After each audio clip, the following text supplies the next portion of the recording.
Taco Bell gift card. In this video, you are going to learn how to check Taco Bell gift card balance.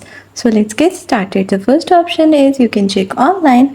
Visit the Taco Bell website, look for a gift cards or check balance section. Enter your gift card number and PIN if required. Follow the on-screen instructions to check your balance. If you are checking in store, visit a Taco Bell restaurant, ask a cashier or staff member to check the balance for you, provide them with your gift card. Or if you are using phone, call Taco Bell's customer service at the number provided on their website. Follow the automated prompts or speak to a representative. Provide your gift card number and PIN if requested. Check through Taco Bell app. If Taco Bell has a mobile app, check whether there is a check balance option within the app. Enter your gift card details to view the balance. If you are checking through receipt, if you made a purchase with your Taco Bell gift card and have the receipt, it may contain information about the remaining balance.